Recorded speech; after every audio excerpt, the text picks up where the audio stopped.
혹시 꿈에서 깬 순간 왜 이렇게나 생생하고 현실적이었는지 궁금하셨나요?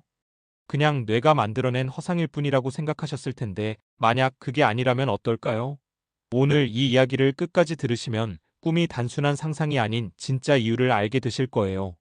사실 우리가 살아가면서 느끼는 모든 건 다 연결되어 있어요. 어떤 사람 옆에만 가면 괜히 불편하고, 어떤 장소에 들어가면 이상하게 좋은 기운이 느껴지시죠?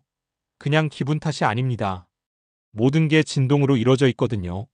제가 어렸을 때 할머니 댁에 놀러 갔는데 2층 방에 혼자 있다가 갑자기 누군가 저를 부르는 느낌이 들었어요. 분명 아무도 없는데 말이죠. 그때는 그냥 무서워서 아래로 뛰어내려갔는데 나중에 생각해보니 그게 시작이었던 것 같아요. 눈에 보이지 않는 뭔가가 분명 있다는 걸 깨닫기 시작한 거죠.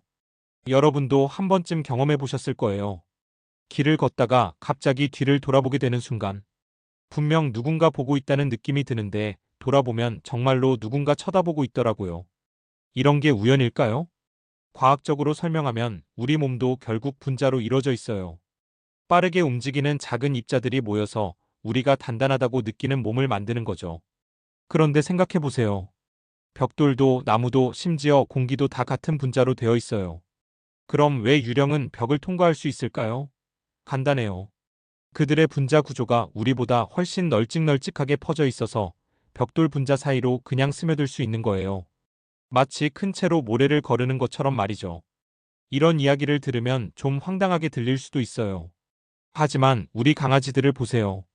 갑자기 아무것도 없는 곳을 빤히 쳐다보거나 꼬리를 살랑살랑 흔들면서 허공에 대고 애교를 부릴 때가 있죠. 사실 동물들은 우리와 다른 주파수로 세상을 보거든요.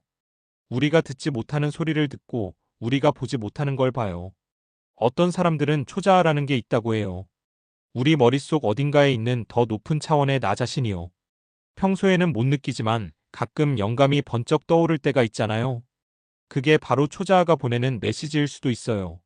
레오나르도 다빈치도 그랬대요. 그림도 발명도 과학도 다 잘했던 이유가 바로 자신의 초자아와 계속 소통했기 때문이라고요. 물론 확실한 건 아니지만 생각해보면 그럴듯하지 않나요? 우리가 매일 밤 꾸는 꿈도 마찬가지예요. 그냥 뇌가 피곤해서 만들어내는 허상이 아니라 우리의 또 다른 몸인 유체가 실제로 여행하는 거라고 생각해보세요. 잠들 때 우리 영혼이 몸에서 살짝 빠져나와서 다른 차원을 돌아다니는 거죠.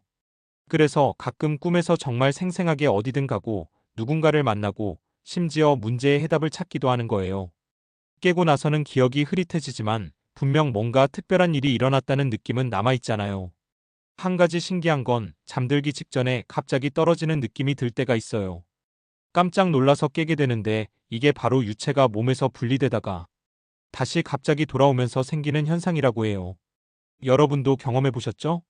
이 모든 게 왜 일어나는 걸까요? 사실 우리는 이 세상에 뭔가 배우러 온 거예요. 마치 학교에 다니는 학생처럼요. 각자 배워야 할 과목이 다르고 겪어야 할 시험도 달라요. 그런데 재미있는 건 태어나기 전에 이미 다 계획이 세워진다는 거예요. 어떤 부모를 만날지, 어떤 환경에서 자랄지, 심지어 어떤 어려움을 겪을지까지 미리 정해진다고 해요. 에이, 그럼 내가 왜 이렇게 힘든 집안에서 태어났지? 라고 생각하실 수도 있어요. 하지만 오히려 어려운 환경에서 더 빨리 성장한다고 봐요. 편안한 곳에서는 배울 게 별로 없거든요.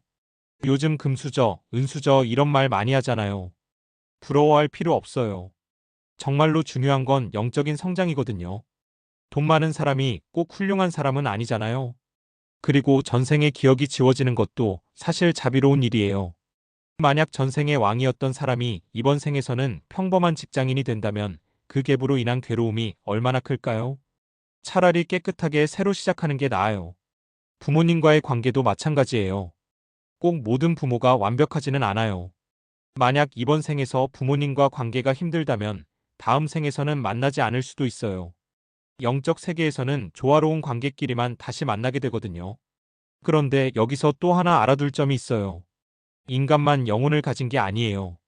나무도 강아지도 고양이도 다 각자의 영혼이 있어요. 다만 서로 다른 길을 걸어가는 거죠.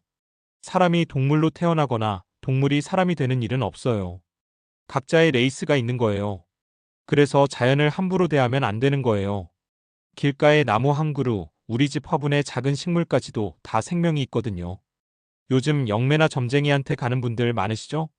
물론 정말 능력 있는 분들도 계시겠지만 대부분은 조심해야 해요.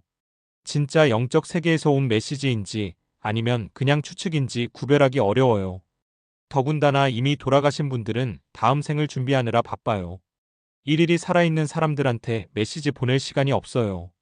그러니 너무 의존하지 마시고 자신의 직감을 더 믿으세요. 결국 중요한 건 이거예요. 우리가 이 세상에서 가져갈 수 있는 건 오직 경험과 깨달음 뿐이에요. 돈도 명예도 심지어 몸도 다 두고 가야 해요. 그럼 뭘 해야 할까요? 매일매일 조금씩이라도 성장하려고 노력하면 돼요. 다른 사람에게 친절하게 대하고 나쁜 마음 대신 좋은 마음을 품고 배우려는 자세를 잃지 않으면 돼요. 오늘 이야기가 좀 깊고 무거웠을 수도 있는데 사실 어려운 얘기는 아니에요. 그냥 우리 주변에서 일어나는 일들을 조금 다른 시각에서 바라보는 거거든요. 혹시 여러분도 설명할 수 없는 신기한 경험이 있으시다면 댓글로 나눠주세요. 꿈에서 본 게 현실이 된 적이 있다거나 누군가의 기운을 느껴본 적이 있다거나 말이에요. 다른 분들 이야기도 들어보고 싶어요.